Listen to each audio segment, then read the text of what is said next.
किसी भी व्यक्ति के जीवन में, चाहे वो लड़का है चाहे वो लड़की है, जो पहली कविता है वो तो लोरी है। किताब घर के सत्यव्रत शर्मा जी ने पहला कविता संग्रह यदा कदा प्रकाशित कर दिया था 97 21 साल की उम्र में। वो एक मुझे लगता है कि वो गलती थी, बहुत उतनी जल्दी नहीं प्रकाशित होना चाहिए। एक शब्द अयोध्या का जिक्र करें, क्या आता सबसे पहले दिमाग में अगर उसको व्याख्यायित करना हो? में एक निरपेक्ष भाव से बिल्कुल साधारण ढंग से जीने वाला शहर है, धैर्य की साधना का शहर है। कोई किताब या कोई रचना आपको समझ में नहीं आ रही तो इसका मतलब ये है कि वो रचना नहीं खराब है, आपकी समझ का कोई खोट है, आप ही उसके उस विचार तक नहीं पहुंच पा रहे। अपने लता जी के साथ में, गुलजार साहब के साथ में एक लंबा समय गुजारा है कि क्या जो आपको आज तक भी कहानियां वो याद है कि आप उनसे कुछ लेके आए, कुछ चीजें अगर साझा कर पाए? एक तो अपने काम के प्रति जुनून, दूसरा अनुशासन और तीसरी विनम्रता। परफेक्शन की तलाश एक यूटोपिया है, परफेक्शन जैसी कोई चीज होती नहीं।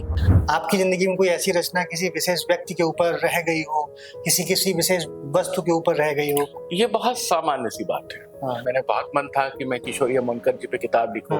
उन्होंने हामी भी भर दी थी, लेकिन उसके पहले उनकी मृत्यु हो गई और वो बात रह गई, वो नहीं कर पाया। मेरे लिए महत्वपूर्ण है कि मगध संग्रह कैसा है और मगध से मुझे क्या मिलता है। मेरे लिए कतई महत्वपूर्ण नहीं कि वो कभी किसी राजनीतिक पार्टी के महासचिव रहे थे या उनके जीवन कैसे थे। एक कवि का जो जीवन है वो उसकी रचनाओं में। उदाहरण के तौर पर रघुवीर सहाय को मैंने बहुत पढ़ा। रघुवीर जी से कभी मुलाकात नहीं हुई, लेकिन रघुवीर सहाय की कविताओं में ही रघुवीर सहाय मिल जाते हैं। श्रीकांत वर्मा की कविताओं में ही श्रीकांत वर्मा मिल जाते। जो पंक्ति है जो मुझे बहुत प्रभावित होती करती है मीराबाई की, संत देख दौड़ आई जगत देख रोई। अच्छे लोग, संत मतलब वो चोंगा पहने हुए दाढ़ी बढ़ाए बाबा नहीं, संत जो अच्छे साधु स्वभाव के लोग हैं, उनको जहां भी देखा दौड़ गई और जब जगत की ओर देखा तो रोई। यही जीवन है। राजनीतिक विचारधारा रखना खराब बात नहीं, बिल्कुल। और राजनीतिक विचारधाराओं के साथ लोगों ने बहुत सुंदर लेखन किया है, बहुत शानदार और बहुत सारगर्भित लेखन किया है, अनबायस लेखन किया है। लेकिन सिर्फ फोन से तो आजकल लोग तो एआई से और पोएट्री लिख रहे हैं, किताबें लिखने की कोशिश कर रहे हैं। अपने ओटीटी और फिल्म्स की बात करें तो उनकी फिल्मों के स्क्रिप्ट वगैरह तो आजकल और इवन बोल रहे हैं कि आप गूगल ट्रांसलेशन कर रहे हैं। आप कविता का या उपन्यास का या कहानी का ट्रांसलेशन भी अपने भाव से नहीं कर पा रहे हैं, एक अच्छी डिक्शनरी नहीं रखते अपने पास।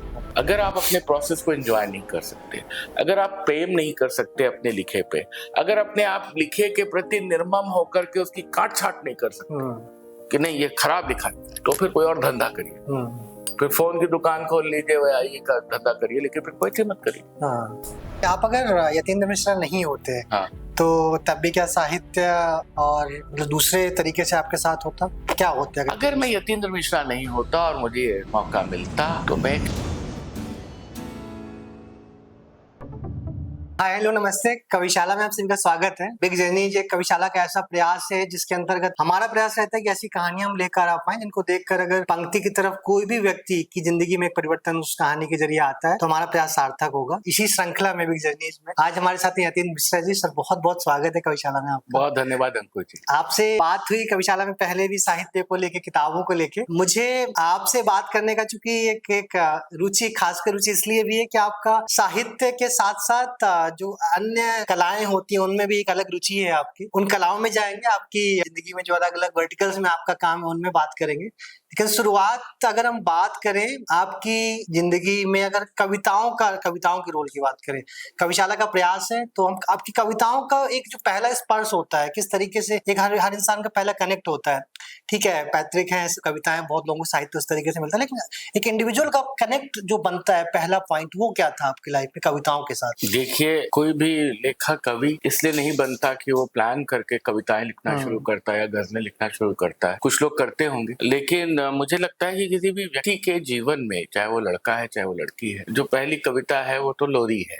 माँ आपको थपकी देके सुला रही है, या आप सुन रहे हैं, कानों में पढ़ रहा है, या आप स्कूल कॉलेज में जब आप बहुत ही प्राइमरी एजुकेशन में जाते हैं, आपने भी पढ़ी होगी उठो लाल अब आंखें खोलो, या उस तरह की कविताएं, देख अम्मा देख बरस रहा है पानी, इस तरह की कविताएं बचपन में सुनी होंगी और उस समय रट्टा मार के हम लोग के एजुकेशन में याद कराई जाती थी। तो कविता से जो एक तुरंत प्रत्यक्ष मुलाकात तो स्कूल में होती है या घर घर में होती है, गीतों के माध्यम से होती है। लेकिन मेरी जो कविता लिखने की जर्नी है, मुझे ऐसा कुछ बहुत ध्यान नहीं है कि कोई स्पोर्ट सा हुआ हो या मुझे कोई बहुत ऐसी दुर्लभ चीज लग गई हो। लिखने का मन करता था, पढ़ता था तो लिखना शुरू कर दिया था। 96 में जब मैं 20 साल का था, पहली कविता नवांकुर करके कॉलम निकलता था कादम्बिनी, उसमें छपी थी।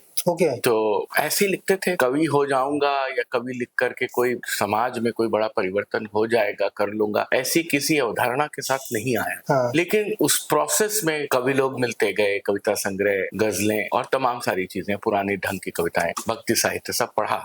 वो एक स्पर्श याद आता। अच्छा, नवांकुर के बाद बात करें, नवांकुर से आपकी पहली किताब आने तक, अगर वो जर्नी आप साझा कर पाए, किस तरीके से मुझे लगता है कि मैं कुछ ज्यादा उत्साह में, और मैंने किसी इंटरव्यू में कहा भी है कि मेरे पिताजी के मित्र होते थे हिमांशु जोशी। तो उनके सिफारिश पे किताब घर के सत्यव्रत शर्मा जी ने पहला कविता संग्रह यदा कदा प्रकाशित कर दिया था 97, 21 साल की उम्र में। वो एक, मुझे लगता है कि वो गलती थी, बहुत उतनी जल्दी नहीं प्रकाशित होना चाहिए। उत्साह रहता था, नए नए शब्द विषयों पर लिखने का उत्साह रहता था, कवियों को पढ़ता था। लेकिन ये सच बात है कि जब तक मेरा संग्रह नहीं आया था, मैंने किसी कंटेम्प्रेरी को उस समय, जो मेरे कंटेम्प्रेरी होते उस समय, उनको नहीं पढ़ा था। उसके बाद वो पढ़ने की प्रक्रिया चालू हुई। लेकिन जैसे कि आप पढ़ते हैं एजुकेशन में, तो निराला को, जयशंकर प्रसाद को, सुमित्रानंदन पंत को, दिनकर को, सबको पढ़ रखा था। और एक बहुत सुंदर ढंग से कविताएं अपना आकार ग्रहण करती थी। कभी किसी का प्रभाव महसूस होता था, कभी किसी का प्रभाव महसूस होता था। धीरे धीरे जब थोड़ी सी एक तटस्थता सी आने लगी और ये लगने लगा कि मैं, मुझसे बेहतर कविताएं लिखी जा रही हैं दोस्तों द्वारा, सम वैसी कवियों द्वारा, तो उस समय जो सबसे बड़ा प्रभाव है वो कुंवर नारायण जी का है। और कुंवर नारायण जी के साथ रहने का सौभाग्य मिला, उनके घर में MA की पढ़ाई की, तो फिर धीरे धीरे उसमें रम गया। बाद में एक दौर ऐसा आया कि सारे कवियों को, सारे महत्वपूर्ण हिंदी कवियों को, दूसरी भाषाओं के कवियों को, विदेशी कवियों को पूरा पढ़ लिया। और कुछ चीजें रह जाती हैं आपके साथ, तो मेरे साथ भी रह गई। अच्छा, आपने कुंवर नारायण जी का जिक्र किया, कुछ और कवि जिनके साथ रहकर, जिनके साथ आपने कुछ साहित्यिक यात्रा जी हो, इस तरीके के, जिन लोगों को हम लोग पढ़ते हैं, फॉलो करते हैं? कविता में तो फिर साहित्य के जीवन में आ गए तो सारे कवियों का ही साथ हो गया। मेरे साथ में उस समय सीनियर ही होते थे, बोधिसत्व होते थे, आशुतोष दुबे होते थे, संजय कुंदन होते थे, सुंदर चंद ठाकुर, तो ये सब लोग लिख रहे थे। नीलेश रघुवंशी और मैंने साथ लिखना शुरू किया, हम लोग का साथ सब आया। तो मुझे लगता है कि सबको साथ में, सबके साथ बहुत सारे आयोजनों में गया हूँ, साहित्यिक समारोहों में गया हूँ, साहित्य अकेडमी के मंचों पे गया हूँ, तो सबके साथ ही मुलाकात रही। मैंने एक अपनी दादी के नाम पे एक ट्रस्ट बनाया था, विमला देवी फाउंडेशन, उसमें एक पुरस्कार गठित किया था अपने फोर फादर के नाम पे। उसकी जूरी में कुंवर नारायण, श्रीलाल शुक्ल, अशोक वाजपेयी, पंडित जी, विद्यानिवास मिशन, निर्मल वर्मा, सब लोग थे। बारी बारी से वो चयन करते थे। तो मंगलेश डबराल जी अयोध्या आ चुके, उदय प्रकाश अयोध्या आ चुके, प्रयाग जी अयोध्या आ चुके, और रमेश चंद्र शाह, तो तमाम लोगों से, सीनियर लोगों से मिलने का मौका मिला। कवियों की सोहबत में जो सबसे आनंददायक जीवन व्यतीत हुआ वो कुंवर जी के साथ हुआ और केदार जी के साथ हुआ, केदारनाथ सिंह के साथ। केदार जी बहुत प्यार करते थे, कई बार मेरे घर आ चुके थे, तो वो एक आनंद है। लेकिन मुझे लगता है कि किसी कवि की यात्रा में शामिल होकर के उसको समझना, परखना, उससे बेहतर एक पाठक की भूमिका होती है। क्योंकि आप, मेरा आज भी मानना है, मैं इस ओल्ड स्कूल ऑफ थॉट हूँ, मैं किसी के जीवन को नहीं पढ़ता, मैं उस तरह से जजमेंटल नहीं होता कि रचनात्मक प्रक्रिया में आप किताब पढ़ रहे हैं तो उसके घर के बारे में जानना चाहें, उसके समाज के बारे में जानना चाहें, उसके अपहीवल्स को जानना चाहें। संघर्ष जरूर से पता लगते हैं, लेकिन बहुत सारे लोगों को ताका झाकी का शौक होता है, और फिर उसके तरह से वो नैरेटिव करते हैं। इन्होंने ये लिखा लेकिन ये तो इस सुख से भरे थे, इन्होंने ये लिखा लेकिन उन्होंने तो कोई क्रांति नहीं की। तो मैं उस तरह से नहीं सोचता था। मेरे लिए एक कवि का जो जीवन है वो उसकी रचनाओं में है। उदाहरण के तौर पर रघुवीर सहाय को मैंने बहुत पढ़ा। रघुवीर जी से कभी मुलाकात नहीं हुई, लेकिन रघुवीर सहाय की कविताओं में ही रघुवीर सहाय मिल जाते हैं। श्रीकांत वर्मा की कविताओं में ही श्रीकांत वर्मा मिल जाते हैं। मेरे लिए महत्वपूर्ण है कि मगध संग्रह कैसा है और मगध से मुझे क्या मिलता है। मेरे लिए कतई महत्वपूर्ण नहीं है कि वो कभी किसी राजनीतिक पार्टी के महासचिव रहे थे या उनके जीवन कैसे थे, वो सत्ता के साथ कैसे थे, वो बाहर कैसे थे। कविता में वो बात कह रहे हैं कि नहीं, कविता में वो आत्मसंघर्ष आ रहा है कि नहीं, कविता में वो विचलन दिख रहा है कि नहीं, कविता में वो बात दिख रही है कि नहीं नैतिकता का पतन हो रहा है या कोई किसी मानवीय मूल्य का स्वीकार हो रहा है कि नहीं। मेरे लिए महत्वपूर्ण है। मैं इस तरह से यात्राओं में अपने सहयोगियों के, अपने समवयसियों के, कभी इस बात के लिए नहीं उत्सुक हुआ, आज भी नहीं होता कि अगले का जीवन कैसा है। उसका जीवन नितांत व्यक्तिगत है और उसको पूरा अधिकार है कि वो अपने जीवन को कैसे बरतता है। कई बार लोग अपने जीवन के संघर्षों को भी बहुत बढ़ा चढ़ा करके परोसते हैं और वो बहुत तालियां लूटते हैं। हाँ, बिल्कुल। तो ठीक है, मेरे लिए मैं बहुत मेहरबानी और बहुत क्षमा याचना के साथ कहूंगा, एक कवि की कविता, एक उपन्यासकार का उपन्यास, उसका विचार, उसका कथ्य, उसका शिल्प, उसकी अंतर्ध्वनि महत्वपूर्ण है बनिस्बत इस बात के कि वो व्यक्तिगत जीवन में कैसा है, या अगर वो आपके साथ सहयोगी नहीं रहा है, वो आपके साथ सहयात्री नहीं रहा है, तो किसी काम का है या नहीं।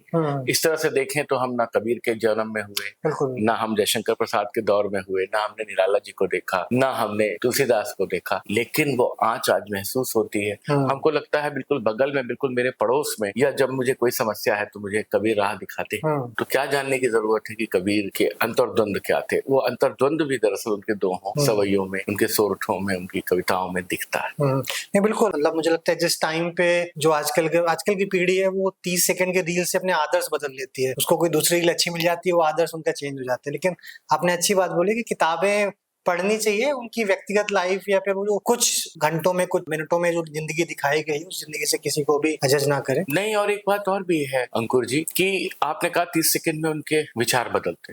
मैं कहता हूँ विचार भी बदल जाए कोई बात नहीं, रुचियां बदल जाए कोई बात नहीं, लेकिन कहीं तो आप आके ठहरेंगे। कोई तो ऐसा प्रस्थान बिंदु होगा, कोई ऐसा पॉइंट ऑफ टाइम होगा जहां पे आप किसी रील को देख के इन्फ्लुएंस होंगे, जहां किसी अच्छे विचार को देख के इन्फ्लुएंस होंगे कि नहीं ये मेरे काम का है, मैं इसे अपने लिए रख लेता हूँ। क्योंकि जो घटना घटनी है आपके जीवन में, अच्छी या बुरी, वो कुछ क्षणों के महत्व में ही गुजरती है। उसके लिए घंटों की जरूरत नहीं है। किसी किताब को, किसी उपन्यास को, बहुत बहुत ही प्रशंसित कहानी को भी आप उठाना पढ़ना शुरू करते हैं और आपको अपनी बुद्धि पे शक होने लगता है कि अरे यार ये इस कहानी की तो बड़ी चर्चा है, 5 पन्ना पढ़ गया, मुझे कुछ मिल ही नहीं रहा, या इस उपन्यास में आनंद नहीं आ रहा है, या हो सकता है उस समय आपकी मानसिकता उसको पढ़ने के लिए तैयार ना हो। मैं ये भी कहता हूँ, ये निहायत व्यक्तिगत है कि किसी भी कृति को लेकर के बनाई गई अवधारणा निहायत व्यक्तिगत होती है। वो सब पे उसको, उसका साधारणीकरण करके उसको किसी पे आरोपित नहीं किया जा सकता। और कोई किताब या कोई रचना आपको समझ में नहीं आ रही तो इसका मतलब ये है कि वो रचना नहीं खराब है, आपकी समझ का कोई खोट है, आप ही उसके उस विचार तक नहीं पहुंच पा रहे। तो हमेशा खुद पे शक करना चाहिए और ये सोचना चाहिए कि मैं जो भी पढ़ रहा हूँ, मैं जो भी गुन रहा हूँ, वो मेरे लिए कितना काम का है। और आपके काम का भी नहीं है तो भी वो महत्वपूर्ण है। हो सकता है वो किसी साधारण व्यक्ति के काम का हो, वो साहित्य का व्यक्ति ना हो, लेकिन उसने उसकी दिशा और जिंदगी बदल दी। बिल्कुल, साहित्य भी ऐसा होना चाहिए, ये जो लिख रहे हैं उनकी तरफ से भी, कि हम लोग किसी से बात भी कर रहे थे कि एक वो जो कहीं पे भी एक छोटा बच्चा भी है या फिर किसी भी ग्रुप का है जिसका एजुकेशन भी बहुत हाई एंड नहीं है, उसको भी वो चीज समझ में आए, और एक साइंटिस्ट को उसको भी वो चीज समझ में आए। फिर विधाओं की बात करें, अगर आप कविताएं भी लिखते हैं, आप गद्य भी लिखते हैं, तो एक तो अगर कविताओं के अंदर जाएं तो आप किस विधा में सबसे ज्यादा लिखना पसंद करते हैं और उसका कारण क्या है? कैसे उस विधा को आपने इतना ज्यादा अडॉप्ट किया, या फिर वो उसके लिए ओपन रहते हैं हमेशा? मैंने कभी फार्मूलाबद्ध लेखन नहीं किया। मैंने कभी कोई ये अपनी तैयारी जरूर की किसी सब्जेक्ट को ट्रीट करते समय। सब्जेक्ट अपनी डिमांड खुद करता है कि वो गद्य में आकर के लंबी जीवनी का हिस्सा बनेगा, वो गद्य में आके एक विचार, ये किसी वैचारिक निबंध का मामला बनेगा, या ये सब्जेक्ट कविता में ही डील किया जा सकता है। जैसे मैं बहुत सारी कहानीकारों का और बहुत सारी कहानियों का अतिरेकी प्रशंसक रहा, लेकिन मुझमें ऐसा कोई गुण नहीं है कि मैं कहानी लिख सकूं। ऐसा मुझे लगता है। मैं कहानियां नहीं लिखता, मैं कहानियां बहुत पढ़ता हूँ। इसी तरह से मुझे कविताओं के लिए लगता है कि कविताएं जब आप लिख रहे हैं तो ये सोच के, इस प्लानिंग से अपने राइटिंग टेबल पे नहीं बैठता कि आज तो साहब 3 कविताएं पूरी करनी, या आज तो, या इस साल भर के इस एजेंडे में मुझे कविता संग्रह ले आना है। मेरा पिछला कविता संग्रह 2011-12 में आया था, विभास। उसके बाद मेरा कविता संग्रह सीधे 2014 में आया। बीच में 12-13 साल का वक्फा बीत गया, जिसमें मैंने कविताएं भी बहुत कम प्रकाशित करवाई। और जब संग्रह आया तो पूरी 100 कविताओं का संग्रह आया। तो मैं इस मामले में बहुत धैर्यवान व्यक्ति हूँ। मुझे लगता है लिखते रहो, अपने ढंग से लिखते रहो।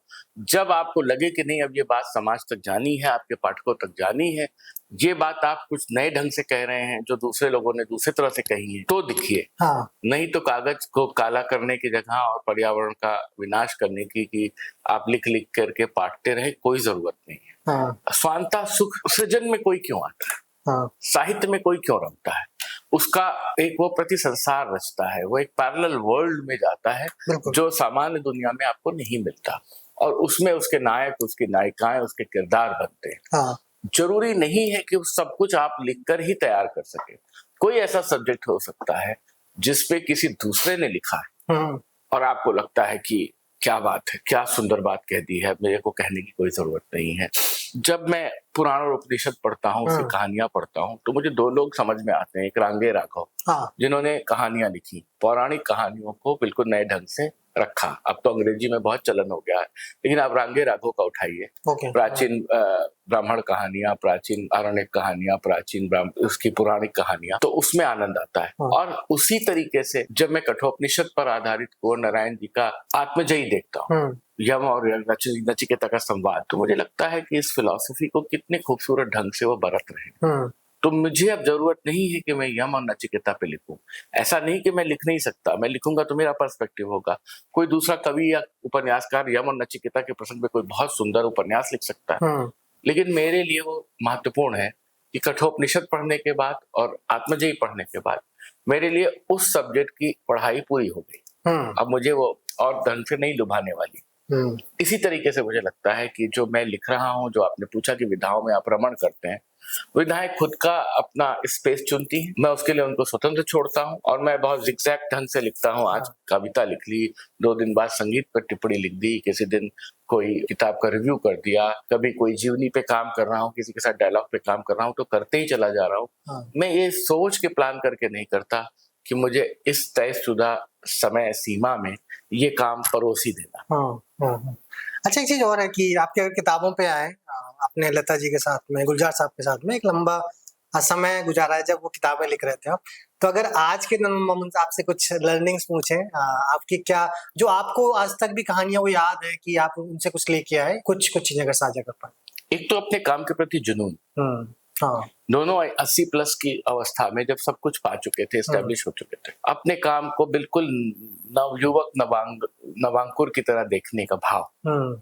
कि लता जी से किसी कहानी की चर्चा करो तो उसी तरह से चहकती हुई बात करती थी जैसे 1950 में जब अपने संघर्ष के दौर में कर रही होती थी। कोई अंदर से ये नहीं है कि मैं कहीं मुकाम पा चुकी हूँ। वो क्रिएटिविटी को लेके उनकी प्यास, ये एक चीज सीखी। दूसरा, अनुशासन, अपने काम को लेकर के, उसके प्रति व्यवहार को लेकर के, उसको समाज में देने को लेकर के, ये 2 चीजें देखी। और तीसरी, विनम्रता। मैं ठीक हूँ कि मैं जो कुछ भी हूँ, मुझसे बेहतर मुझसे पहले के लोगों ने काम किया, और उनको एहतराम करना, उनको याद करना। लता मंगेशकर का अपनी सीनियर गायिकाओं को याद करना, गुलजार साहब का अपने सीनियर गीतकारों और शायरों को याद करना, ये मुझे बहुत अचंभित करता। और मैं करीब हर इंटरव्यू में कह चुका हूँ कि वो पीढ़ी कहाँ गई जो इस तरीके से सराहने का भाव रखती थी। आज आदमी आत्म केंद्रित है, आत्ममुग्ध है, और बहुत से छोटे से स्पेस और लोकेल में दौड़ रहा है। वो उसको लगता तो है कि वो किसी चूहा दौड़ में है, लेकिन दरअसल वो अपने ही रेस में फंसा हुआ है, वो अपने ही कुएं से बाहर नहीं निकल पा रहा, जबकि कुएं के बाहर बहुत बड़ा संसार है। मेरा अपना मानना है कि कुएं के बाहर निकलिए, उस संसार से मित्रता करिए, उनके सहकार में बैठिए, आनंद लीजिए, और जिन लोगों ने और भी सब्जेक्ट्स में लिख दिया है उसका उत्सव मनाइए। आपको कोई चीज लगती है कि इस उत्सव में ये चीज की कमी है या ये चीज मुकम्मल नहीं है, तो आप उसको अपनी तरफ से पूरा करें। लेकिन अगर आपको ये लगता है कि आप ही जो कर रहे हैं वो सर्वश्रेष्ठ है, या आपके करे बगैर इस दुनिया में साहित्य का या कलाओं का संस्कार नहीं बनने वाला था, तो आप गलती पर हैं, ऐसा मुझे लगता है।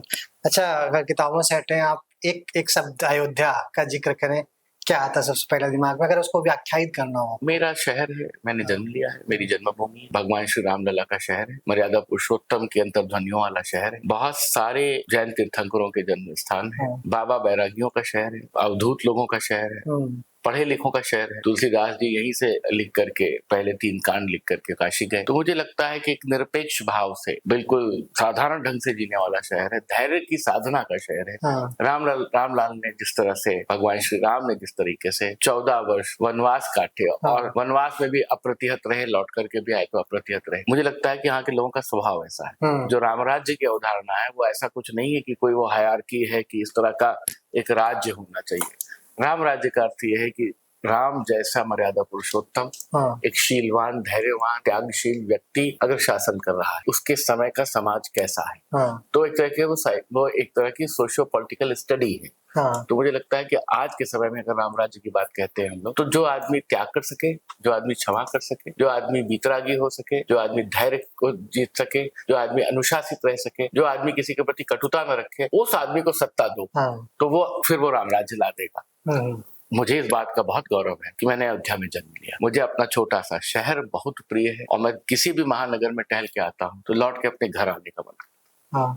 अच्छा, जो लोग अभी तक नहीं आ पाए हैं, मान लीजिए आपको और उनको नहीं पता है अयोध्या के बारे में, अगर उनको कुछ बोलना हो कि आप अयोध्या आए और कुछ आपको 2-3 पॉइंटर्स बोलना हो कि आपने काफी सारी वजहें बताई, 3 वजहें खास हैं इसकी वजह से आपको अयोध्या आना चाहिए। देखिए, पहली बात तो मैं कोई टूरिस्ट गाइड नहीं और ना मैं कोई इन्फ्लुएंसर साहित्य के कि मैं ये कहूँ कि आप अयोध्या आइए। आपका मन हो तो आप अयोध्या आइए, आपका मन नहीं हो तो अयोध्या मत आइए।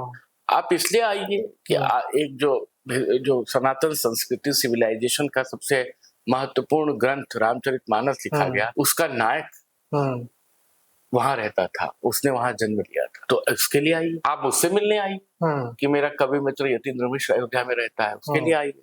आप छोटे शहर में सरयू देखने के लिए आइए।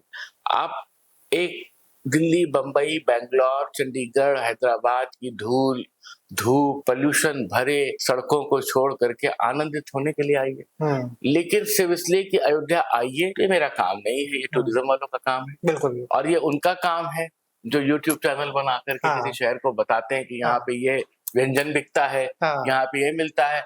अगर आपको ऐसे लोगों से मिलना है कि उनका नुकसान भी हो गया, वो कहते ठीक है जाने तो जो मेरे भाग्य में था, वो कहीं से वो रामलला वाला भाव कि सब ठीक है, कष्ट में भी खुश हैं, अगर उस मानसिकता को पढ़ने का मन है तो अयोध्या जरूर आई। अच्छा, वापस से आपकी किताबों की तरफ आते हैं। अभी हाल फिलहाल में किताब आई है बिना कलिंग विजय के, क्या है किताब? कविता संग्रह है मेरा। पिछले 12-13 सालों का इसमें सारे कविताएं जो लगातार लिखता है। आखिरी आपकी शायद आपने बताया 2011 का। हाँ, वही विभास आई थी 11 में। उसके बाद 2024 में आई। तो करीब 13 साल के बाद ये आया है। और इसमें एक खंड जरूर है जो मैंने बाद में लिखा, जो मेरी माँ की मृत्यु के बाद है, क्योंकि पिछले वर्ष मेरी माँ नहीं रही, तो उनके साथ जो एक कनेक्ट था, तो अंत के खंड में वो 15 कविताएं हैं। और भी कविताएं थी लेकिन मैं 15 ही रखी। लेकिन ये 100 कविताओं का संग्रह है और इसमें भारतीय संस्कृति, वांग्मय, कलाएं, पौराणिक संदर्भों के आधुनिक संस्पर्श, अगर भारतीय ढंग से कोई शब्दावली ढूंढनी है कविताओं की तो इस संग्रह में। कुछ आपकी कविताएं अगर आप साझा कर पाए। मैं एक चीज और देखता हूँ, आप जब कविताएं लिखते हैं तो मोस्टली फ्री वर्ड्स में होती हैं कविताएं वो। जी। उसका कोई विशेष कारण है? मैंने बहुत सारे गीत लिखे हैं। मैंने एक गाना लिखा है श्री राम जी के आगमन के बाद प्राण प्रतिष्ठा पे, जिसे शंकर महादेवन, अनुराधा पौडवाल, मालिनी अवस्थी और तमाम सारे लोगों ने उसको गाया है, सोनू निगम ने गाया है। तो वो जो मैंने लिखा है वो वायरल हुआ है, टाइम्स म्यूजिक में निकाला वो हमने देखा, सर ने देखा होगा। तो मैंने बहुत सारा ऐसा काम किया है, लेकिन जो चलन है मैं उसमें इस तरह की कविताएं लिखता हूँ। मुझे ये कविताएं भाती हैं, आधुनिक कविताएं भाती हैं।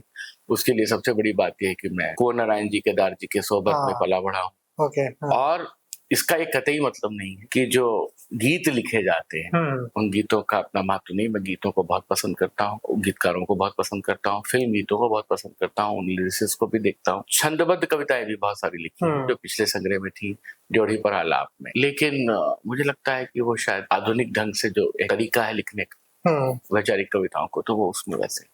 अगर कुछ कविताएं साझा कर पाए, साझा कर पाए मतलब उनका नाम बताना है कि पढ़ना है? नहीं, अगर पढ़ सके आप। मैं पढ़ देता हूँ। आपकी पसंदीदा जो भी हो खास। पसंदीदा तो सारी ही हैं जो मैंने इसमें रखा है, लेकिन मैं 1-2 कविताएं पढ़ देता हूँ। पहला तो यही पढ़ देता हूँ, बिना कलिंग विजय के।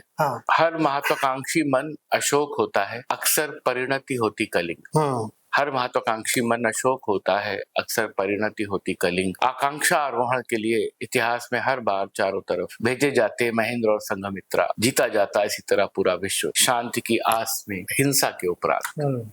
जीता जाता इसी तरह पूरा विश्व शांति की आस में हिंसा के उपरांत। स्पर्धा से परे कामना वाला जीवन अप्रतिहत रहता है सदा। दुरभिसंधियों और राज्य विस्तार से अनासक्त रहा आया मन। बुद्ध की तरह अश्वत्थ वृक्ष के नीचे बैठा, मधुमालती लताओं से आच्छादित, पूछता स्वयं से अपने होने का मन। बिना कलिंग विजय के भी जिया जा सके बाकी का सारा जीवन। तो एक ये शानदार। एक कविता है। अब जैसे एक ये कविता मैंने लिखी, तो ये एक उदाहरण है कि इस तरह की बहुत सारी कविताएं हैं। सरोवर व्यथा, जो पौराणिक संदर्भ हैं उनको लेकर के मैंने कुछ बात कही। प्रेम की साक्षी अनामिका में सुशोभित अंगूठी शकुंतला की, सरोवर के जल में उतरते ही निगल गई उसे एक मछली। सरोवर में ही उत्पन्न श्वेत कमल नाल में छुपे रहे इंद्र शची के वियोग। एक सरोवर के पास मूर्छित पांडव पुत्रों में ज्येष्ठ करते रहे यक्ष के प्रश्नों का समाधान। जहाँ भूल से वध हुआ उस सुकुमार बालक का, वो भर रहा था जल अपने माता पिता की तृषा बुझाने को, वहां भी सरोवर की उपस्थिति थी। सरोवर के अनेक छंद, अनसुलझी कथाएं, जल और बहाव के तक कदाचित ढेरों प्रसंग से परंपराओं के रंगमंच की जाने कितनी कृतियां जन्म लेती हैं। बस उसमें नहीं होता कोई संकेत सरोवर की व्यथा का। क्या बात है, शानदार। अच्छा सर, कोई रचना, हमेशा हम जैसे साहित्यकारों से बात करते हैं तो हमेशा कोई ना कोई रचना होती है तो गढ़ रहे होते हैं, वो एक अधूरी पड़ी होती है जिंदगी में, कोई ना कोई ऐसी रचना होती है। आपकी जिंदगी में कोई ऐसी रचना किसी विशेष व्यक्ति के ऊपर रह गई हो, किसी विशेष वस्तु के ऊपर रह गई हो? ये बहुत सामान्य सी बात है। आप अपने जीवन में तमाम सारी छोटे बड़े संभावनाओं को लेके, छोटे बड़े स्वप्नों को लेके आगे जाते हैं। मान लीजिए कि आप कभी नहीं है, आपका कोई उद्देश्य नहीं है, फिर भी आप निकलते हैं तो आपको लगता है, अगर आपके पिता माता आप उन पे आश्रित लेके जा रहे हैं आपको एक शर्ट दिलाने के लिए, आपका मन है कि मैं आज ब्लैक कलर की शर्ट खरीदूं, और माता पिता के दबाव में आपको ब्लू कलर की शर्ट खरीदनी होती है। आप उसको भी खुशी से लाते हैं, लेकिन वो काले को पाने का स्वप्न बचा रहता है। तो मुझे लगता है कि जैसे जीवन में तमाम सारी चीजों के स्वप्न बचे रहते हैं। आप एक बजट करके कोई सामान खरीदने जाते हैं अपनी भौतिक पसंद की चीज, और बाजार के पास उससे ज्यादा दिखाने को है। फिर आपको पसंद आती है आपके बजट के बाहर की चीज, और फिर आप अपने बजट की सीमा में लौट करके वो लेके आते हैं कसक के साथ कि कभी पैसा होगा तो मैं वो भी खरीदूंगा। तो जीवन तो हमेशा अपूर्णता के साथ चलता है। और मैं कोई बहुत अनूठा कवि नहीं होऊंगा कि जिसकी कविताएं अधूरी पड़ी हैं, जिसके विचार अधूरे पड़े हैं। मैंने बहुत मन था कि मैं किशोरी अमोनकर जी पे किताब लिखूं। उन्होंने हामी भी भर दी थी, लेकिन उसके पहले उनकी मृत्यु हो गई और वो बात रह गई, वो नहीं कर पाया। मैं बहुत सारे ऐसे कलाकारों की जीवनियां लिखना चाहता हूँ जिसमें पर्याप्त सामग्री उपलब्ध नहीं है, या वे स्वयं जीवित नहीं है, या उनके परिवार से कोई इस तरह का मामला है कि वो आपको क्लियरेंस नहीं दे रहे हैं। आजकल तो सब कुछ करना पड़ता है, तो बातें अधूरी रह जाती हैं। आप एक सब्जेक्ट उठाते हैं कविता लिखने के लिए, कविता कहीं और चली जाती है, वो सब्जेक्ट धरा रह जाता है। आपके साथ बहुत होता होगा, आपने किया। और ये छोड़ दीजिए, पढ़ते हुए आप 10 किताबें खरीद के लाते हैं बहुत उत्साह से, और कुछ किताबें अपने को पढ़वा लेती हैं, कुछ किताबें पढ़ी जाने के प्रतीक्षा में सालों गुजार देती हैं, आप पढ़ नहीं पाते। ऐसा नहीं है कि वो किताबें आप पढ़ नहीं सकते, या ऐसा नहीं है कि उन किताबों में ज्ञान नहीं है। वो पता नहीं प्रकृति का कौन सा दबाव होता है कि वो हमेशा वो टलता रहता है, और कभी किसी पॉइंट ऑफ टाइम पे वो बाहर आता है, नहीं भी आता है। कई दफा कोई साधारण सी किताब, कोई साधारण सा गीत, कोई साधारण सा सिनेमा आपको इतना पसंद आता है कि आप उसे बार बार देखते हैं। रील में भी उसका सीन आ जाता है तो आप 2 मिनट के लिए, 30 सेकंड के लिए ठहर जाते हैं। तो ये तो जीवन है, इसमें कोई रॉकेट साइंस नहीं। कुछ ना कुछ चीजें छूट जाती है, हमेशा छूटेंगी ही। आपका खुद का जीवन यही छूटने वाला है, आपका कृतित्व ही छूटने वाला है। एक दिन तो आप इस दुनिया को अलविदा कह के जाएंगे। तमाम सारे असहमतियों के बावजूद आप मित्र बने रहते हैं, कुछ मित्रों के, बचपन के मित्रों के। कोई राह में छूट जाता है, कोई आपसे ज्यादा सफल होकर आगे निकल जाता है, आपको दो राहे पे छोड़ देता है। किसी को आप सॉरी कहना भूल जाते हैं, किसी को आप धन्यवाद कहना भूल जाते हैं, किसी को आप जानबूझ के उसके आगे नहीं झुकते कि आपकी हेठी होगी। तो हम लोग बहुत सारी दुर्बलताओं से बने हुए लोग। हर चीज और परफेक्शन की तलाश एक यूटोपिया है। परफेक्शन जैसी कोई चीज होती नहीं। और हाँ, कविता के उस संसार में हम दी बेस्ट करने की कोशिश करते हैं, अपने ढंग से, अपनी कमियों को भी ढांकते हुए, अपनी गलतियों को भी दरगुजर करते हुए कुछ ऐसा लिखते हैं जो शाश्वत है, जिसका अर्थ सार्वभौमिक है, जो लोगों की करुणा के साथ, जो लोगों की मानवीय संवेदना के साथ जाता है। लेकिन आपके जीवन में वो नहीं है, या आपके जीवन में आने में उस धैर्य को समय लगेगा। कई दफा ऐसा होता है, मेरे साथ ऐसा होता है कि मैं गद्य लिखता हूँ, लिख गया, 4 महीने बाद उसको पढ़ा तो मुझे लगता है इस सेंटेंस में ये शब्द कहाँ से आ गया, ये शब्द तो मैं इस्तेमाल नहीं करता था। लेकिन वो किस दबाव के साथ, किस आपके मानसिक चर्निंग के साथ आता है, आपको नहीं पता होता। तो ये बहुत ही एक तरह से क्रिएटिव और अनबायस्ड और स्वतः स्फूर्त प्रक्रिया है, इसमें आप कुछ नहीं कर सकते। और आप अगर ये करते हैं सायास कि अगर आप एक जैसे आप पंसारी की यहाँ लिस्ट बना के माँ के ले जाते हैं कि ये चीजें महीने के राशन तक खत्म है, लेके आओ। अगर आप पंसारी की लिस्ट बनाने बैठे हैं अपनी कविताओं के लिए, ये लिखा नहीं है, लिखना है, ये सब्जेक्ट छूट गया है, ये लिखना है, ये सब्जेक्ट पे फलाने ने अच्छा लिखा है, मुझसे उससे बेहतर लिख देना, तो फिर आप गलती पे हैं। फिर आप कोई एजेंडा तो ड्रिवन है, लेकिन आप पोएट नहीं। अच्छा, आपने कई बार अभी जो चर्चा की उसमें जीवन का जिक्र किया। अगर हम लाइफ में बात करें या फिर आपके अनुभवों के हिसाब से, चाहे वो साहित्यिक अनुभव हो, आध्यात्म भी आपने काफी अच्छी तरीके से पढ़ा, तो आध्यात्मिक अनुभवों के हिसाब से, साहित्यिक अनुभवों के हिसाब से अगर बात करें हम, तो एक सार्थक जीवन क्या होता है? सार्थक जीवन बहुत सरल और सहज होता है, जिसको साध पाना बहुत कठिन प्रक्रिया। सार्थक जीवन वही है ना आप बेईमानी ना करें, सबसे पहले तो अपने आप से ना करें, अपने से करना बंद किया तो आप दूसरों के साथ भी नहीं करेंगे। ईमानदार रहे, किसी को चोट ना पहुंचाए, किसी का दिल ना दुखाए। वही बात है जो आपके माँ बाप सिखाते हैं, वही बातें जो आपका एक अच्छा शिक्षक आपको सिखाता है, बहुत बेसिक्स, वही बातें जो साहित्य सिखाता है, वही बातें जो धर्म गुरु और तमाम सारे वैचारिक लोगों ने कही है, वही बातें जो रामायण, बाइबल, गीता सब में लिखी हुई। यही सार्थक जीवन है। ये सार्थकता है कि अंकुर मिश्र मेरे पास आए और एक अच्छा अनुभव लेके यहाँ से जाएं कि बहुत दिनों बाद यतीम से मिले, मुझे बहुत अच्छा लगा। किसी बोझ के साथ, किसी दबाव के साथ, किसी दुख के साथ, किसी ऐसी बात के साथ जिसमें आपका मन नहीं रमा और आपको लगा कि अयोध्या आना सार्थक नहीं रहा, तो मेरा जीवन अकारथ गया।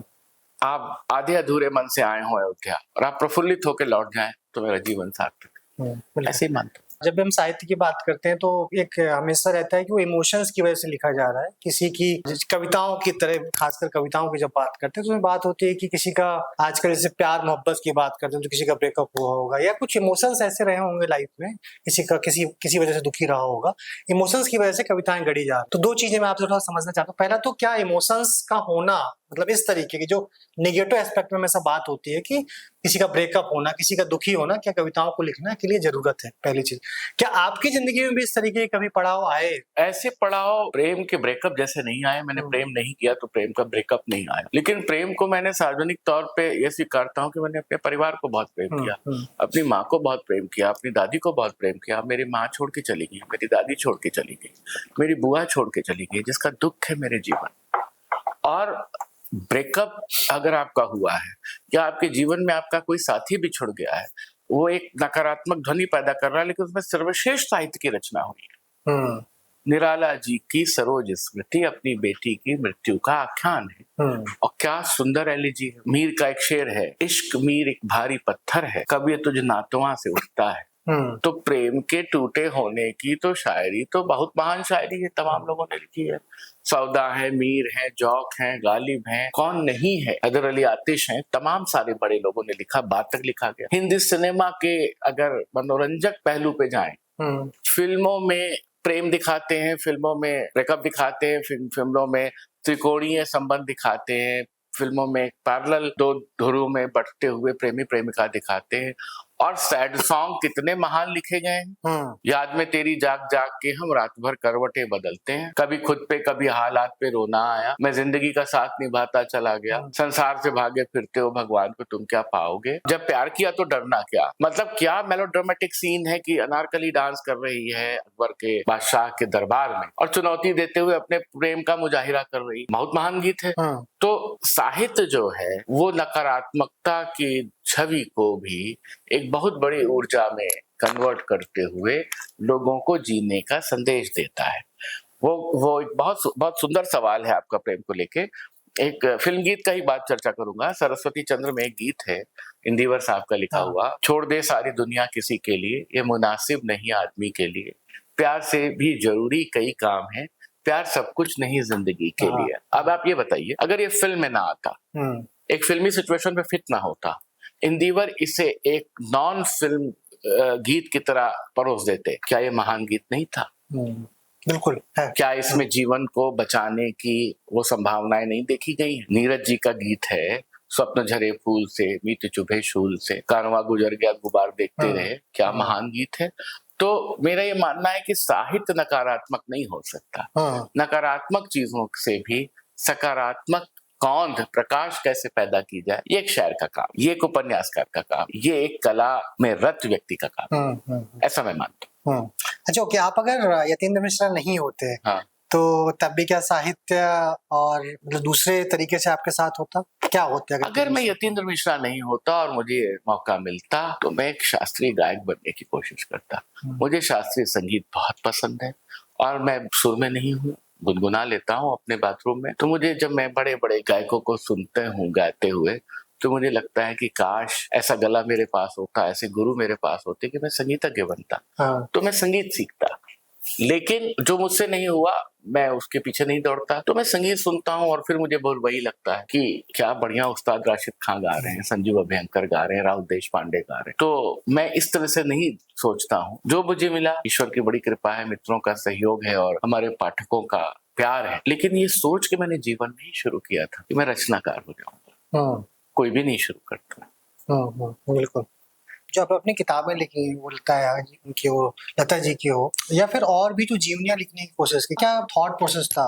दस्तावेज बनाना है, लोगों तक इनकी जो कहानियां हैं नहीं पहुंच पाई? नहीं, मुझे ये लगता है अंकुर की हिंदी में, खास करके हिंदी भाषा में, क्षमा चाहते हुए, हमारे यहाँ दस्तावेज बनाने के आर्काइविंग का काम नहीं हुआ। जिस तरह से अंग्रेजी में रिसर्च बेस्ड किताबें लिखी जाती है, अब तो हिंदी में बहुत शुरू हो गया, बहुत सारे लोग लिख रहे हैं, बहुत अच्छे काम कर रहे हैं, बहुत सारे बुद्धिजीवियों ने बहुत सारे सब्जेक्ट पे काम किया है।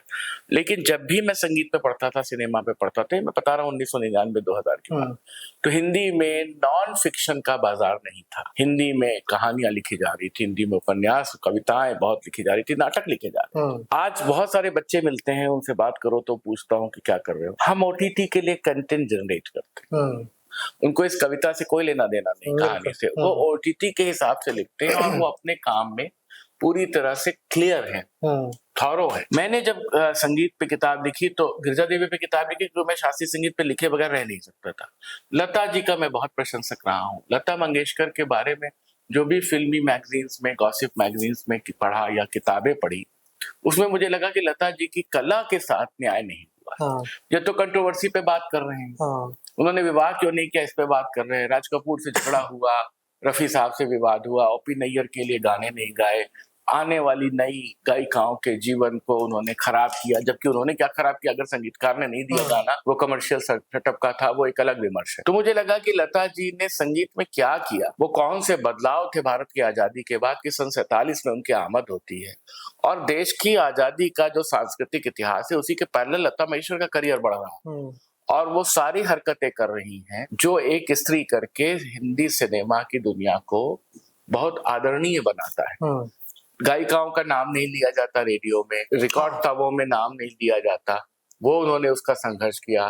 Film fair award best playback singing का नहीं होता था, उसके लिए उन्होंने संघर्ष किया। उन्होंने रॉयल्टी के लिए झगड़ा किया, उन्होंने अश्लील गाने नहीं गाऊंगी इसके लिए बात की।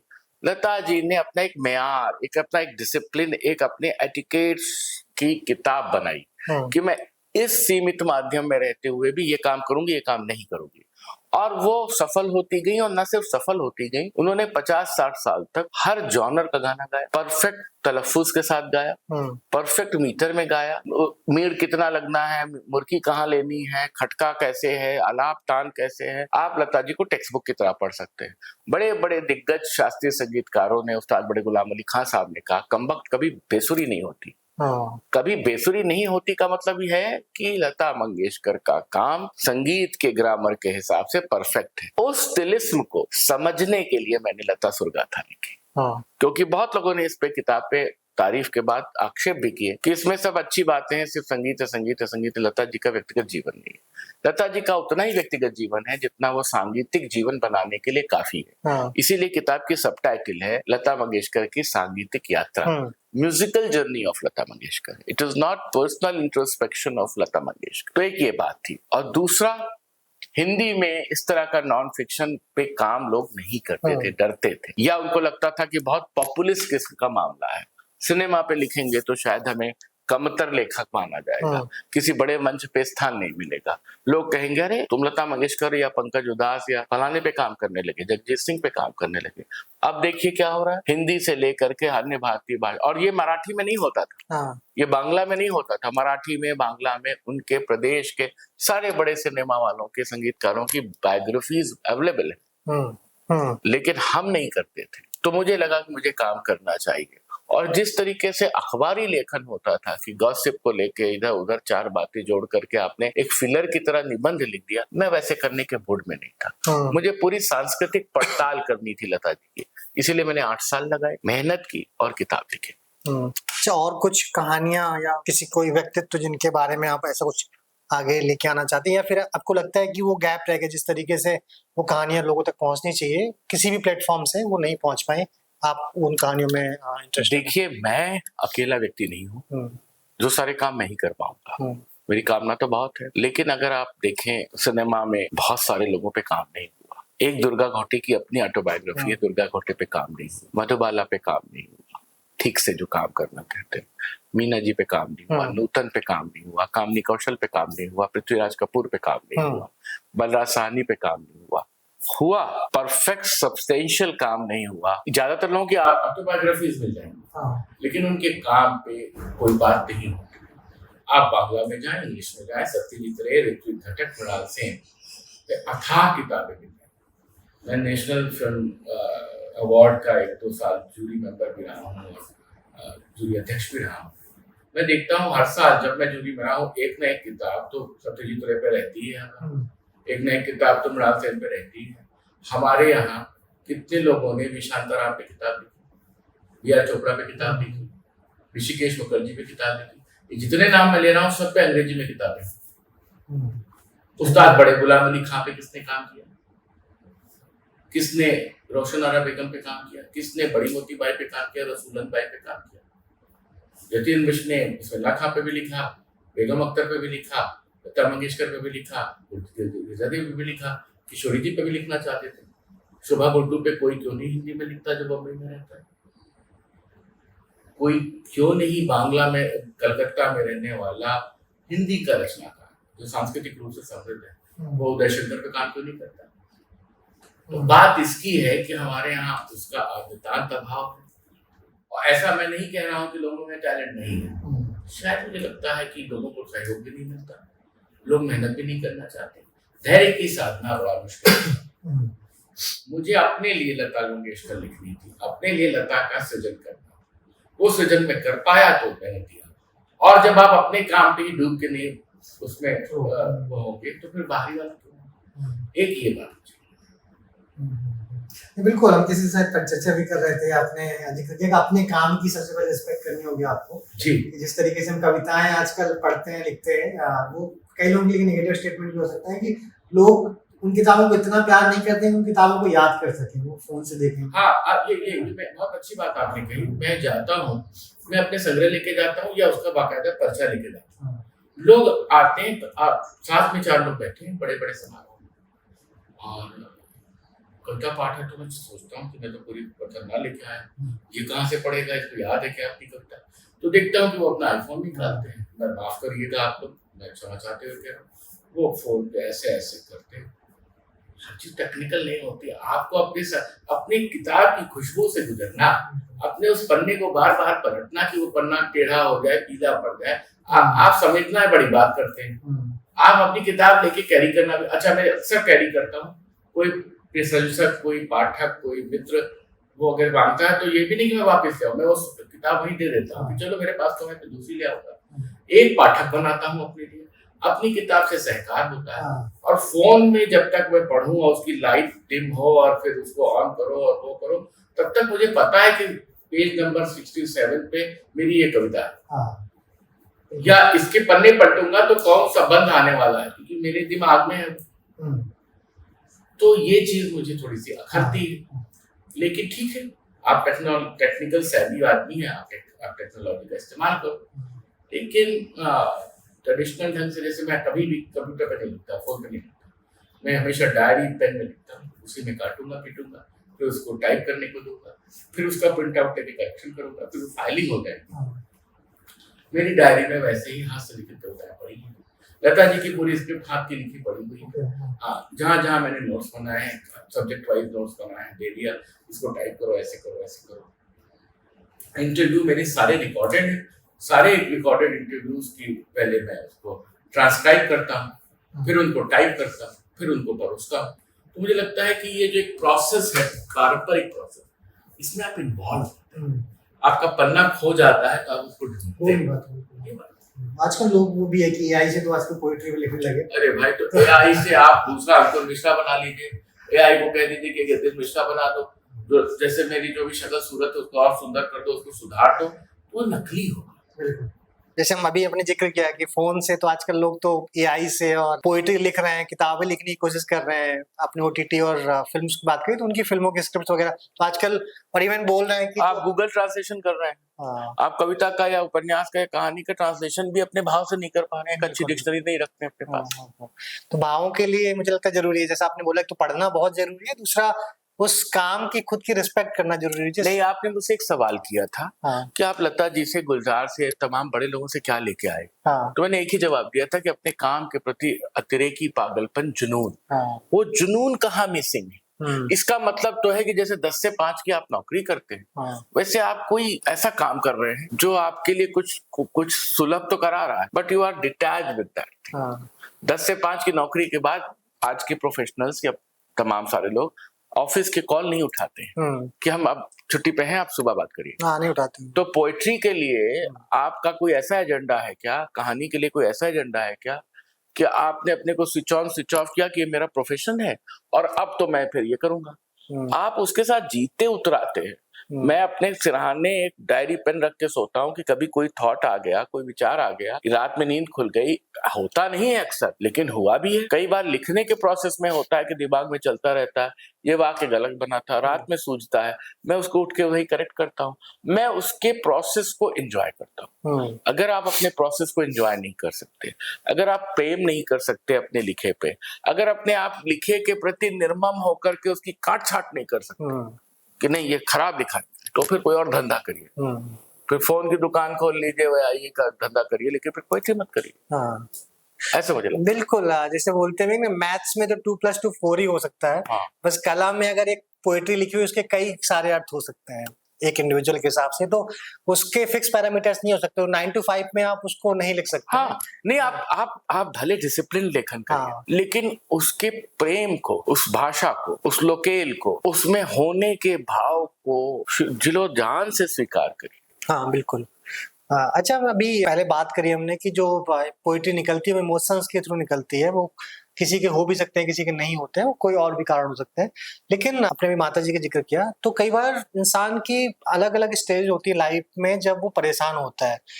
तो अगर मैं डायरेक्ट वे पूछूं तो एक पोएट्री या साहित्य किसी को हीलिंग करने के लिए कितना हेल्पफुल होता है, पढ़ना और लिखना दोनों? मैं उसका आपके सामने भुक्तभोगी उदाहरण, अगर मैं अपनी माँ की मृत्यु के बाद उनको याद करके कविताएं न लिख रहा होता, या तमाम चीजें मैंने लिखी जो मैंने उसको फिर फेसबुक पे नहीं डाला या उसको प्रकाशित नहीं करवाया, अगर मैं उनको अपने लिए फिर से जिंदा करके पन्नों पे ना उतारता तो शायद मैं पागल हो जाता। उसने मुझे बहुत राहत दी। माँ की कमी तो महसूस होती है, माँ का दर्द बना हुआ, लेकिन उस अवसाद से लड़ने का ये एक बहुत बड़े टूल की तरह मेरे सामने है।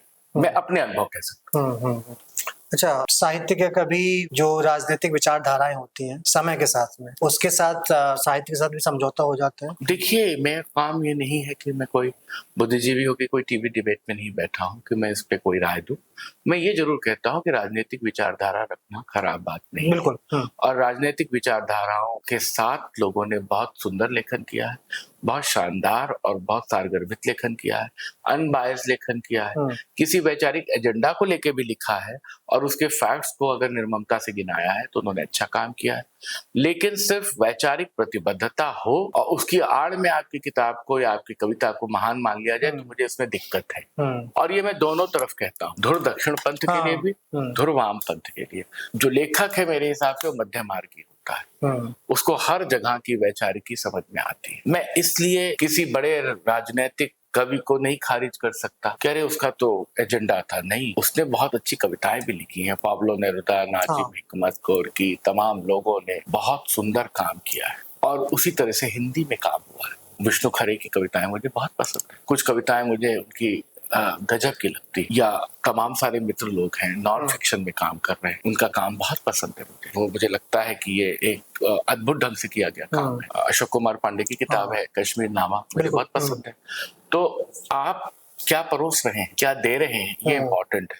तब दिक्कत होती है जब किसी भी विचार की प्रति झुका हुआ व्यक्ति किताब पढ़ते हुए आपको प्रेडिक्टेबल लगने लगता है और ये लगता है कि अच्छा, ये फार्मूला डेराइव करने के लिए, इस विचार के अंत तक आने के लिए ये सारे तर्क दिए जा रहे हैं, तब मन उचट जाता है। तब ये लगता है कि आप तो किसी पार्टी का एजेंडा लिख रहे हैं, फिर मजा नहीं आता। वो आपकी पार्टी के लिए भी काम का होगा। जैसे मैं कहूं कि कम्युनिस्ट पार्टी के लिए प्रतिबद्ध होने के बाद बहुत सुंदर कविताएं हैं, शैलेंद्र की मार्क्सवादी कविताएं, साहिर साहब की कविताएं, कम्यून में रहने वाले लोगों ने तमाम शानदार लेखन किया है। फैज अहमद फैज का काम है, अहमद फराज का काम है, नागार्जुन उसके बहुत बड़े उदाहरण कि वो इंदिरा गांधी को भी क्वेश्चन करते हैं। बिल्कुल। और रानी हम ढोएंगे पालकी कहते हैं, तो जवाहरलाल जी को ऊपर क्वेश्चन उठाते हैं। लेकिन वही नागार्जुन है सिंदूर तिलकित भाल भी लिखते हैं, अकाल और उसके बाद भी लिखते हैं। तो मुझे लगता है कि राजनीतिक होना, राजनीतिक विचारधारा से प्रेरित होना, उसके प्रति अपने कुछ दायित्वों को समझना बहुत अच्छी बात है। आप करें, मेरे बहुत सारे राजनीतिक मित्र भी हैं जिनसे, और बहुत सारे ऐसी वैचारिक असहमति के बाद मेरी बहुत शानदार मित्रताएं हैं लोगों से। मैं उनको उनके वैचारिकता पे जज नहीं करता, वो मेरी वैचारिकता पे मुझे जज नहीं करते। लेकिन एजेंडा बेस्ड लेखन, वो वैचारिकता किसे जुड़ा हो, या वो आपको कोई फायदा दिलाने के लिए जुड़ा हो, या वो किसी को नीचा दिखाने के लिए जुड़ा हो, या वो किसी की यशोगाथा गाने के लिए लिखा हो, मैं उसको बहुत पसंद नहीं करता। उसके भी पाठक होते हैं। बिल्कुल। अच्छा, एक हमेशा हम लेखक की बात तो करते हैं, लेकिन पाठक बहुत एक महत्वपूर्ण पड़ाव होता है किसी भी लेखनी का। तो अगर हम आपसे बात करें, आपने बहुत लेखकों को पढ़ा है अभी, हमारे जो समय पे हैं और पुराने लेखकों को भी। अगर हमारे समय के लेखकों की बात करें, आप कुछ लेखकों का जिक्र करना चाहें कि लेखकों को जरूर पढ़ना चाहिए आज के दिन। देखिए, इसमें एक दिक्कत ये आएगी, मैं तो बहुत नेम ड्रॉपिंग करता हूँ, लेकिन फिर जो छूट जाएगा फिर वो उसको असुविधा होगी। इस मामले में सबसे ज्यादा मैं दैनिक जागरण का आभारी हूँ कि उसने मुझे 5 साल से कॉलम दिया हुआ है किताब घर। तो मैं बहुत सारे नए लोगों की किताबें पढ़ता हूँ, क्योंकि हर संडे को मुझे रिव्यू करना होता है, अंग्रेजी, हिंदी, दूसरी भाषाओं के अनुवाद। तो मेरा पाठक तो बहुत उसमें समृद्ध है और मैं बहुत जुड़ा भी रहता हूँ। लेकिन मुझे लगता है कि कुछ लोगों का काम फिर भी बहुत इंपॉर्टेंट है, जिससे मैं कुछ किताबों का जिक्र कर सकता हूँ जो मुझे बहुत पसंद आई। और जरूरी नहीं कि आप उनकी दूसरी किताबों को पढ़ें, तीसरी किताबों को पढ़ें, लेकिन मुझे, मैं ऐसे कैसे कहूं कि वो मुझे बहुत इंपॉर्टेंट लगता है। आशुतोष दुबे का कविता संग्रह है असंभव सारांश, मुझे बहुत पसंद है। मैं बिल्कुल अपने एक पीढ़ी ऊपर और समकालीनों की बात कर रहा हूँ, सीनियर्स को तो सभी ने पढ़ा। मुझे प्रभात रंजन की किताब, जो मनोहर श्याम जोशी की एक मेमोयर की किताब है, वो मुझे बड़ी काबिले तारीफ लगती है। मुझे अनंत विजय जी की किताब मार्क्सवाद का अर्धसत्य बहुत पसंद है। उसी तरह से मुझे अशोक कुमार पांडे की कश्मीर नामा बहुत बहुत पसंद आती है। फिर मुझे प्रवीण झा है, डॉक्टर है नॉर्वे में, उनकी कुली लाइन्स एक किताब है जो गिरमिटियाओं को लेकर के लिखी गई, वो किताब मुझे बहुत अच्छी लगती है। अभी हाल ही में मुझसे जूनियर है लड़का, बहुत अच्छा पत्रकार और लेखक है, अनिमेश मुखर्जी। उसने एक किताब लिखी है, टैगोर फैमिली का इतिहास लिखा है, ठाकुरबाड़ी। अच्छा, मैंने उसकी बड़ी प्रशंसा की अपने कॉलम में। ठाकुरबाड़ी मुझे किताब बहुत प्रिय है। ये लोग हैं। फिर मुझे कवि के रूप में अंबर पांडे की कविताएं बहुत पसंद आती हैं। कहानीकार के रूप में मुझे, उपन्यासकार के रूप में मुझे मनीषा कुलश्रेष्ठ बहुत अच्छी लगती हैं, वंदन आराग बहुत अच्छे लगते हैं, मनोज रुपड़ा बहुत अच्छे लगते हैं। इन सबको मैंने बहुत अच्छे से पढ़ा हुआ है। सीनियर लोगों में अभी मेरे ख्याल से ज्यादातर लोगों ने लिखना बंद कर दिया या कम लिख रहे हैं। उनकी सबके मेमोयर और आत्मकथाएं आते रहते हैं। एक किताब है छोटी सी राजकमल से आई, बंजारे की चिट्ठियां, सुमेर सिंह राठौर। अच्छा, वो किताब मुझे बहुत पसंद आई। अनु सिंह चौधरी जो अब OTT पे बहुत मशहूर हो गई हैं, उन्होंने बहुत सारे सीरियल लिख दिए हैं। ममा की डायरी, मुझे वो किताब बहुत बहुत पसंद आई। मुझे वो बहुत खास रूप से पसंद आई। यतीश कुमार की किताब जो अभी आई है, उनका अपना आत्मकथात्मक एक वो है, उपन्यासिक आत्मकथा टाइप का काम है, वो मुझे बहुत अच्छा लगता है। बहुत काम ले लिया मैंने। तो ये सारे लोग, मुझे लगता है कि इनकी किताब, और फिर मेरे साथ ये होता है कि जैसे मुझे अनिमेश की किताब पसंद आ गई तो मैं अब अनिमेश की हर किताब पढ़ूंगा। मुझे लगेगा इसने नया क्या लिखा है, बिल्कुल ये नई चीज में क्या फॉर्म कर रहा है। और ये तो मैंने हिंदी समाज की बात की। अंग्रेजी में मैं बहुत पढ़ता हूँ। अंग्रेजी लेखन मुझे बहुत मेरे दिल के करीब है, और नॉन फिक्शन का मैंने इतना सब कुछ पढ़ा है, पॉलिटिक्स, हिस्ट्री, लिटरेचर, रिलीजन, जियो पॉलिटिक्स, उसके बाद सिनेमा, ये तमाम चीजें मुझे बहुत बहुत प्रिय है। मैं लगातार पढ़ता रहता हूँ, लोगों की आत्मकथाएं, बायोग्राफीज पढ़ता हूँ। नसीरुद्दीन शाह की ऑटोबायोग्राफी बहुत बहुत कमाल की है, अभी अमोल पालेकर की आई है, वो मुझे बहुत पसंद आई। तो मुझे लगता है कि ये पार्टीशन पे बहुत लोगों की कहानियां पढ़ी हैं, पढ़ता रहता हूँ, चीजें आती रहती हैं। तो बहुत सारे नाम छूट रहे होंगे, मुझे माफ करें, कुछ किताबें तो बहुत आती हैं, बहुत जाती हैं, लेकिन कुछ किताबें दिमाग में दर्ज हो जाती हैं। उन किताबों से आप निकल नहीं पाते, खुली लाइन से मैं नहीं निकल पाया। मार्क्सवाद का सत्य मुझे ताकत देती है कि हाँ, ये किताब में इस ढंग से। अभी हाल ही में पहली किताब लिखी है, बहुत प्रसिद्ध गायिका है मालिनी अवस्थी की, चंदन किवाड़, बहुत अच्छी किताब।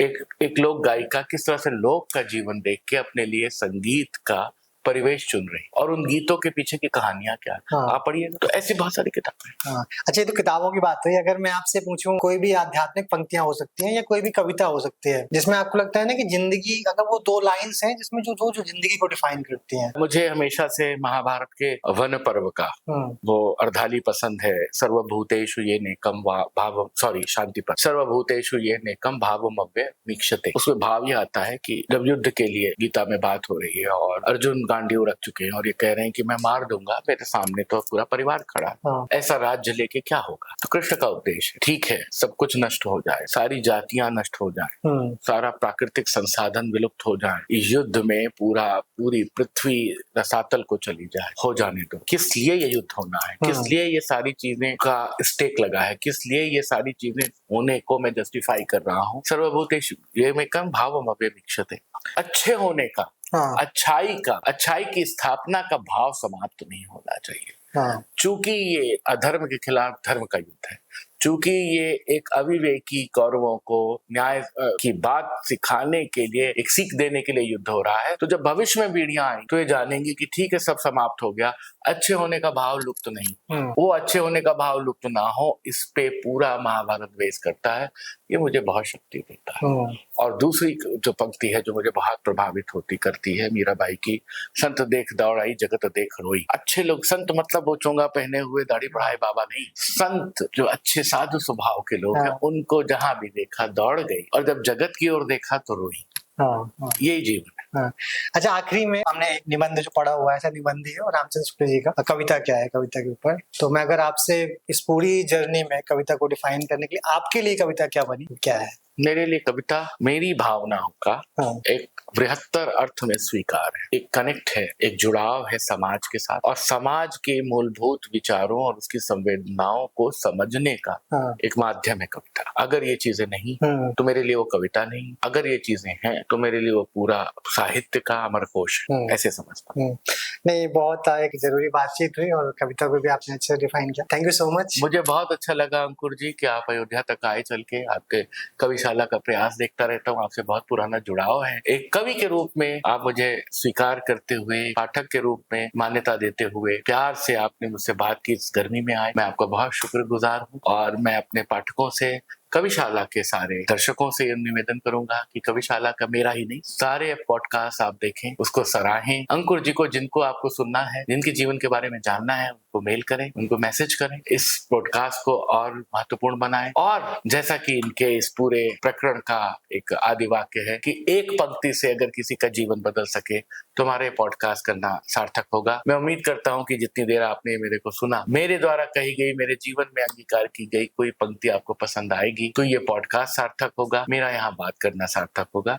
मैंने कुछ गलत कहा हो तो मैं उसके लिए क्षमा चाहता हूँ, और जो भी अच्छा लगा है वो आपका है। बहुत धन्यवाद, बहुत धन्यवाद। धन्यवाद। आपको दो लोग जो अभी तक नहीं आए कविशाला, उन लोगों में मुझे लगता है कि ऐसे असफल कवियों को, ऐसे असफल कलाकारों को, ऐसे असफल गायकों को जो लगे रहे, जीवन में कहीं पीछे छूट गए, प्रयास करते रहे, उनकी जर्नी भी निकाल के दिखाओ।